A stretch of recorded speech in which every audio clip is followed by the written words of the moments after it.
Good morning, students. Yesterday we discussed with you chapter 6, line and angles. Again, we are taking our new topic in the lines and angle, parallel line and the transversal. When intersect the two parallel lines, then how the angle are formed and what is the relation between these angles formation.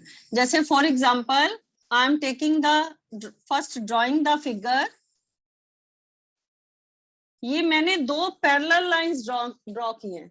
Parallel lines are those lines the distance between at every step. यहाँ से चाहे हम distance लें इसका, चाहे हम यहाँ से distance लें, कहीं से भी, from any point, the distance is same from any point. Parallel lines never meet at any place are called the parallel lines. Or when the parallel lines are intersecting by a transversal. Transversals are the line which intersect the parallel lines at two distinct points.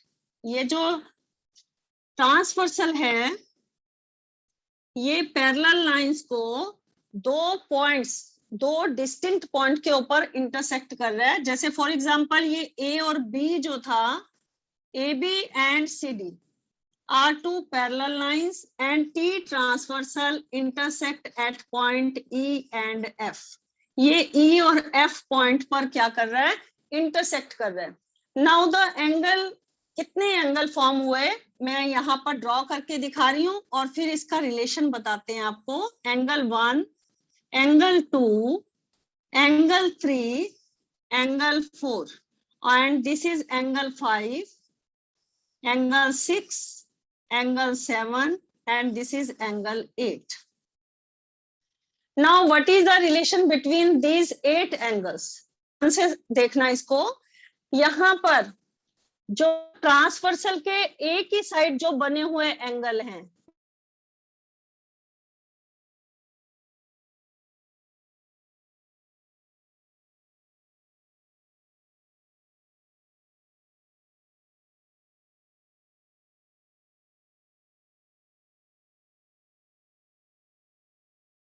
भी देखोगे आप angle 2 और angle 6 और angle 3 और angle 7, इनका क्या relation है पहले मैं आपको बताती हूँ. ये एंगल क्या कहलाते हैं कि when the two lines are parallel and a transversal intersect them at 2 points, these angles are called corresponding angle. क्या एंगल बोलते हैं इसे? corresponding angle. ये नोट कर लेना. आपको चैप्टर 6.2 एक्सरसाइज स्टार्ट करने से पहले ये आपको डिफाइन करना है फिगर ड्रॉ करके. नाउ सेकंड थिंग, और कौन से एंगल बने हैं? ये तो मैंने 1, 5, 2, 6, 3, 7 और 4 और 8 का रिलेशन बताया. Now the another one, when a transversal intersect two parallel lines at 2 points, then the angle formed on the opposite side of the transversal. ये ट्रांसवर्सल के अपोजिट साइड पर दो एंगल हैं, एंगल 3 और एंगल 5, एंगल 4 और angle 6. ये कैसे angle हैं आपके? एंगल 4 और 6 और एंगल 3 और एंगल 5 कैसे एंगल हैं आपके? Alternate interior angle. कैसे एंगल?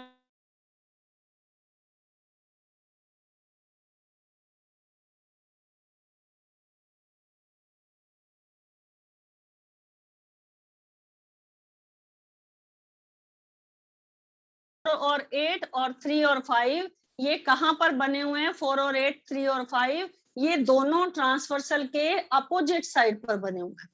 नाउ नेक्स्ट वन, अभी तो ये मैंने ऑल्टरनेट इंटीरियर बताया. अब ऑल्टरनेट एक्सटीरियर क्या होता है? जैसे एंगल 1 और एंगल 7, एंगल 2 और एंगल 8, इन एंगल्स को हम क्या कहेंगे? Alternate exterior angle. तो हम इसे किस तरह से लिखेंगे? Angle 1 and angle 7. 1 और 6 मत ले लेना, ये कोई एंगल फॉर्मेशन नहीं है, ठीक है? एंगल 1 एंड एंगल 7 और एंगल 2 और 8 ये दोनों कैसे एंगल हैं? Alternate exterior angle. और नेक्स्ट क्या है, फोर्थ आपका एंगल जो फॉर्मेशन होती है पैरेलल लाइंस में, जो ये अंदर की साइड दोनों एंगल है, एंगल 4 और एंगल 5 और 3 और 6, ये दोनों अंदर की तरफ इंटीरियर एंगल हैं। और इन दोनों का रिलेशन क्या है, इन दोनों का सम जो है that is equal to 180 degree. और इन्हें हम क्या क्या नाम दे सकते हैं, इन्हें हम को इंटीरियर एंगल भी कह सकते हैं, या interior angle on the same side भी कह सकते हैं, या कॉन्सिक्यूटिव एंगल भी कह सकते हैं, और फोर्थ एलाइड एंगल्स भी कह सकते हैं। तो अगर आप में से ये चारों में से कुछ भी लिखा आ सकता है, तो ये कौन से एंगल होंगे, एंगल 4 + 5 इक्वल टू 180 डिग्री, और एंगल 3 + 6 इक्वल टू 180 डिग्री। इनको हम क्या कहेंगे, देखो पहले तो हम इसको नंबर 1 कह सकते हैं, interior angle on the same side of the transversal, same side of the transversal. या और हम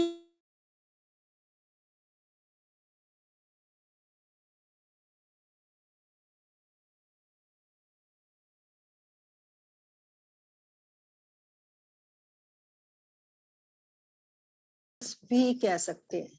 ओके, तो इसे हम 4 टाइप से बोल सकते हैं, 4 + 5 और 3 + 6, इन दोनों का जो सम है that is equal to 180 degree. Okay, now I take one angle, इनमें से कोई एक एंगल मैं ले लेती हूँ। Okay sir, yes student, now I am taking one angle and how we find the others remaining angle। एक एंगल मुझे दे रखा है और मैं बाकी सारे एंगल किस तरह से फाइंड आउट करूंगी ये पहले आपको बताती हूँ, और उसके बाद हम कुछ क्वेश्चंस एक्सरसाइज के लेंगे और इनसे रिलेटेड जो थ्योरम है वो भी 1 by 1 साथ साथ करेंगे। Now I am taking angle 1 equal to 40 degree, ये हमें गिवन है। अगर ये एंगल मुझे 40 गिवन है तो how I find the others remaining angle 2, 3, 4, 5, 6 and 7 and 8, कैसे मैं इन एंगल्स को फाइंड आउट करूंगी। अभी मैंने आपको सबका रिलेशन बताया कि सबका क्या रिलेशन है। जैसे फॉर एग्जांपल अगर आपको एक एंगल दे रखा है और आपको ये एंगल करना है 5, तो आप कह सकते हो कि 1 और 5 जो हैं they are the corresponding angle, तो measure of 5 angle 5 is also equal to 40 degree. So पहला स्टेप मैं यहाँ पर क्या करूंगी, angle 1 equal to 5 because they are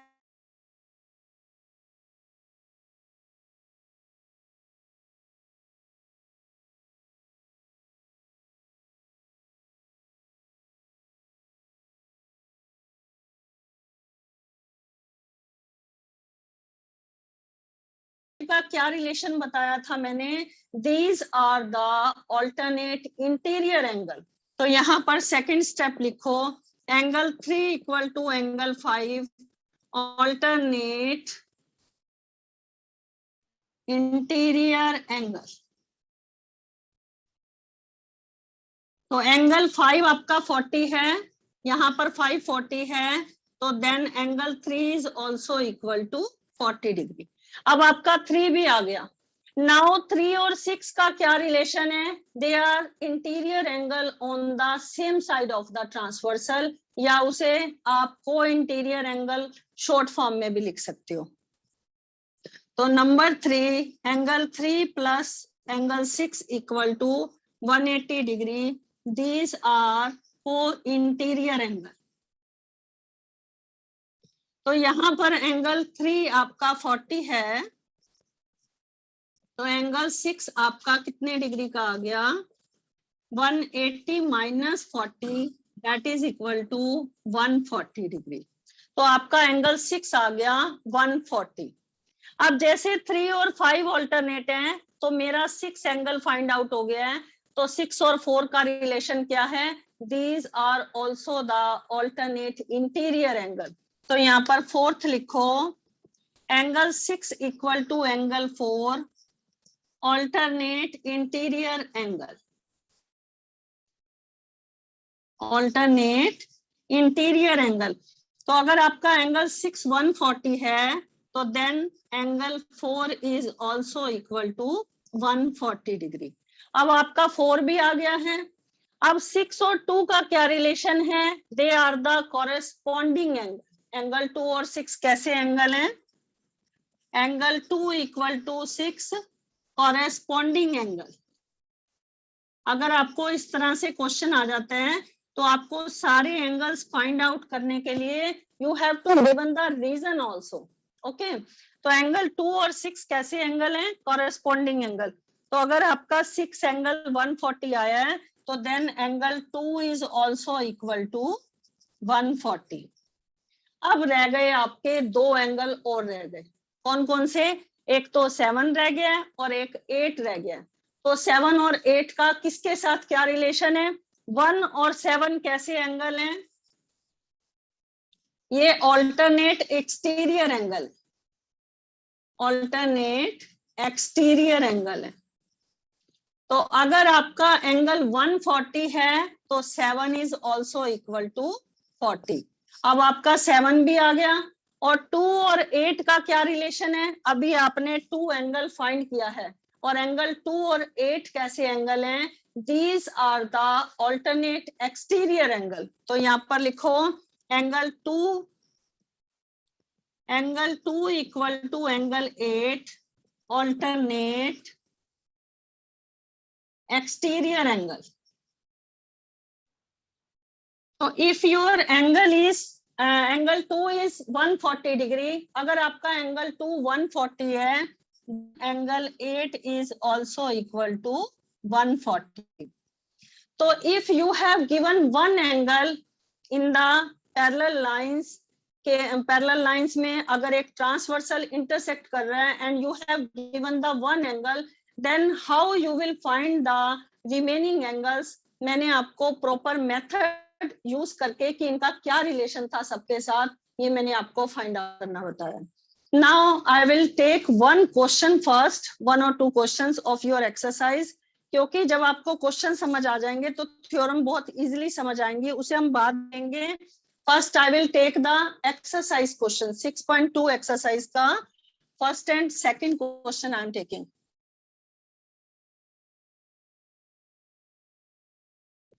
ये अभी मैंने 40 डिग्री मान के किया था, एंगल 1 दे रखा था। आपको इसमें कोई और अदर एंगल भी दिया हो सकता था और मतलब कि फॉर एग्जांपल 1 की जगह आपको 4 दिया होता, तब आप बाकी एंगल कैसे निकालते? तो प्रॉपर्टी सारी की सारी रिलेशन जो इनके रिगार्डिंग यूज हुआ है वो सारा सेम करना है आपको।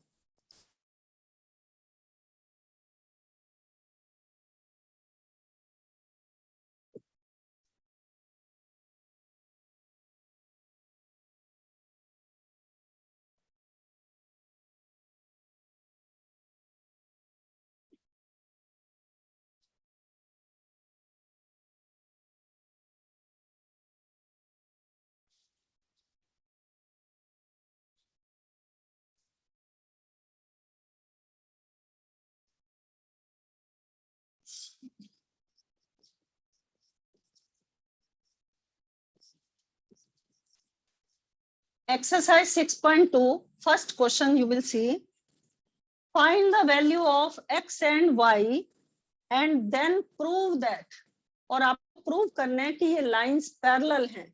अब पैरेलल लाइंस लाने के लिए एक चीज मैं आपको बता देती हूँ, अगर कोई लाइंस पैरेलल करनी है तो अभी मैंने जो 4 एंगल्स बताए थे, corresponding angle, alternate interior angle, alternate exterior angle और कॉन्सिक्यूटिव एंगल, इन चारों में से एक प्रॉपर्टी फॉलो होगी अगर लाइंस के ऊपर एक ट्रांसवर्सल इंटरसेक्ट कर रहा है, then the lines are parallel.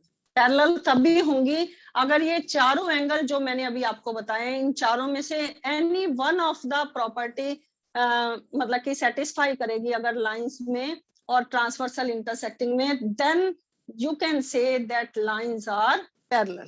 So I'm taking the first question. अब हमारे पास ये लाइन दे रखी थी ए बी और सी डी, पैरेलल नहीं लिखा हुआ था, पैरेलल आपको प्रूव करना था। ए बी और C D are two lines and you have given in the question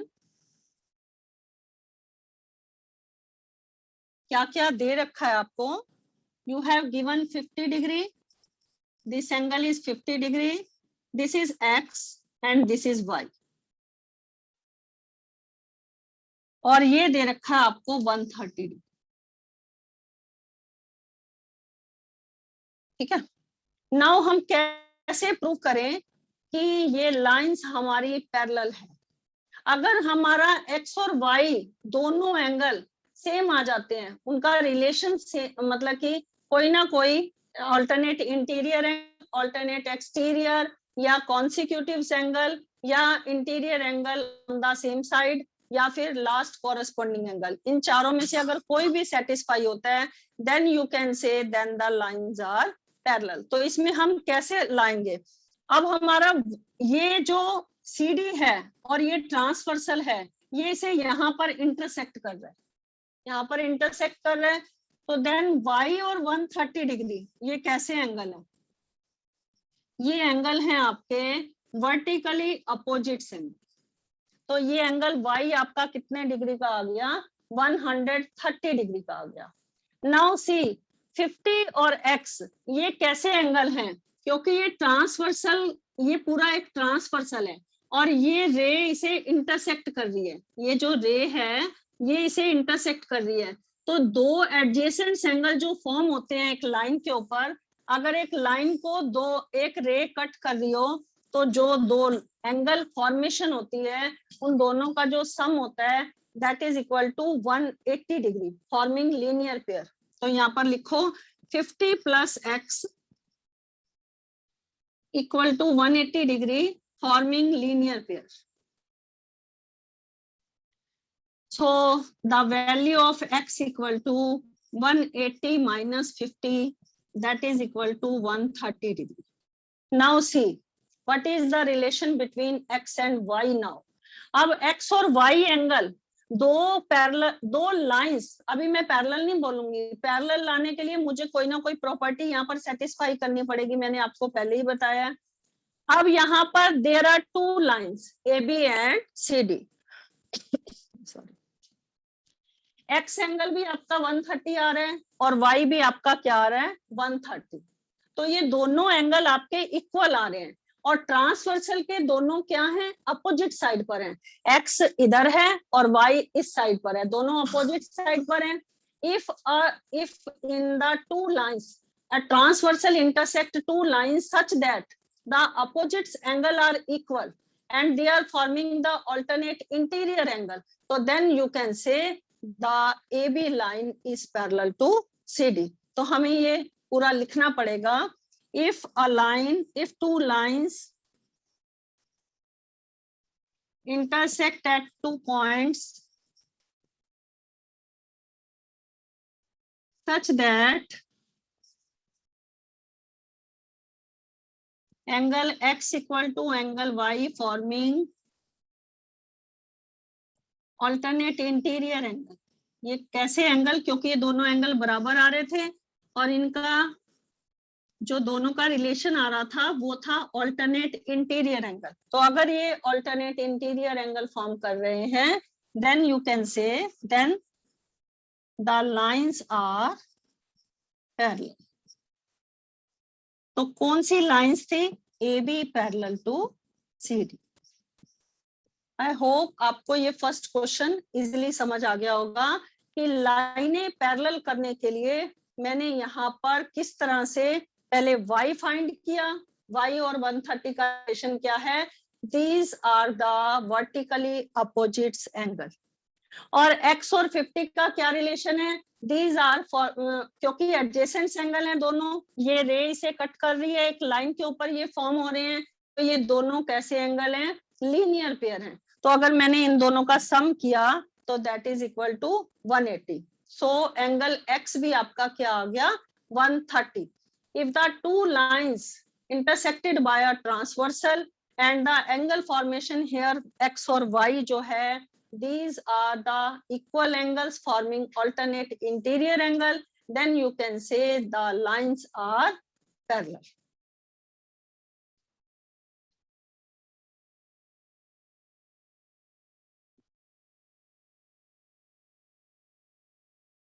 इसमें बहुत सारे फिगर जो हैं अभी आपको सॉल्व करने के लिए assignment I will give to you, and क्योंकि ये सिर्फ इसी तरह के क्वेश्चन नहीं आएंगे, किसी भी तरह की फिगर आपको बनी हुई आ सकती है। तो अभी तो सिंपल जो एनसीईआरटी के क्वेश्चंस हैं, first we will do these questions and then solve the additional question also. So now I am taking the second question.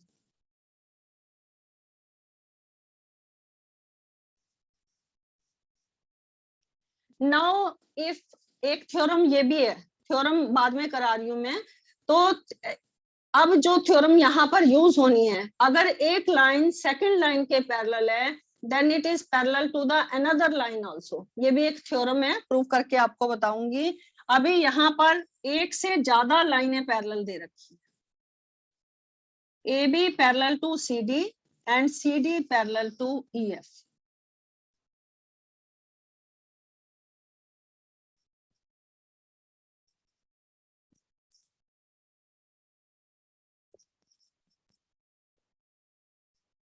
AB parallel to CD and CD parallel to EF, और आपके पास ये transversal इसे cut कर रहा है, intersect कर रहा है कहां पर? एक तो आपको एंगल X फाइंड करना है, ये Y है, और ये आपको दे रखा है Z, और आपको ये दे रखा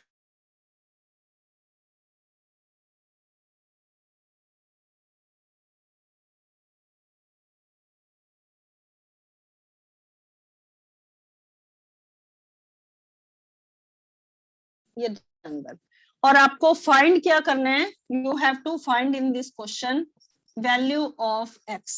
ध्यान से समझना। और आपके पास गिवन में ये दे रखा है कि ए बी सी डी के भी पैरेलल है और सी डी ई एफ के भी पैरेलल। ठीक है, ये तीनों चीजें आप इसको सिंपली भी लिख सकते हो कि ए बी सी डी के पैरेलल है और सी डी ई एफ के भी पैरेलल है। अगर ए बी सी डी के पैरेलल है और सी डी ई एफ के पैरेलल है, यू कैन, अगर पहली लाइन दूसरी के पैरेलल है और सेकंड थर्ड के पैरेलल है, then you can say first is also parallel to the third line। आप ऐसे भी कह सकते हो कि अगर ABCD के पैरेलल है और CDEF के पैरेलल है, then you can say AB parallel to EF also। अब इसका क्या यहाँ पर यूज होगा ये मैं आपको बताती हूँ। पहले आपके पास ये रिलेशन दे रखा है कि Y और Z का जो रेशो है, that are 3:7। तो यहाँ पर लिखो let angle Y and angle Z are 3M and 7N। मैंने इसे variable, sorry 3M and 7M, मैंने यहाँ पर अनदर वेरिएबल यूज किया हुआ है जो यहाँ पर गिवन नहीं था, M यूज कर लिया मैंने। ठीक है, ताकि आपको कंफ्यूजन ना हो, क्योंकि XYZ यूज हुआ है, ABCDEF भी यूज हुआ है, तो another variable I have taken 3M and 7M। इसको पहले मैंने रेशो में, जो रेशो गिवन था उसको मैंने इस तरह से लिख लिया। अब अगर CDEF के पैरेलल है, पहले ध्यान से देखो, if the CD is parallel to EF, तो Y और Z इन दोनों का आपस में कोई कॉम्बिनेशन नहीं बैठ रहा। अगर Y यहाँ पर होता तब आप कह सकते थे कि Y और Z जो है वो ऑल्टरनेट इंटीरियर एंगल है, लेकिन अभी आप Y और Z को नहीं ले सकते। क्या लेंगे हम?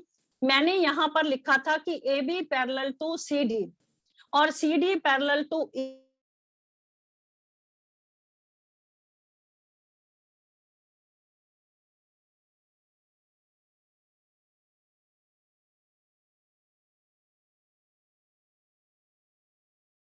EF के पैरेलल है, तो X और Y दोनों अपोजिट साइड पर हैं। अब X और Y कहां पर हैं? दोनों ट्रांसवर्सल के अपोजिट साइड पर हैं, तो इन दोनों को हम कह सकते हैं कि these are forming the alternate interior angle. तो यहाँ पर लिखो क्योंकि, यहाँ पर लिखो because EF parallel to, sorry AB parallel to EF,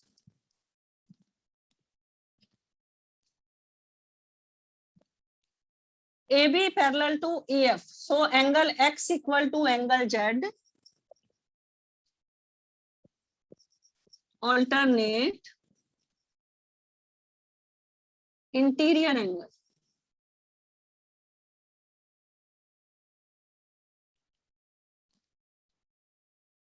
Alternate interior angle. अब आपका यहाँ पर Z का जो मेजर था वो क्या था, 7m था। तो यहाँ पर अगर X Z के बराबर है तो Z आपका 7m है, तो then you can say angle X is also equal to 7m।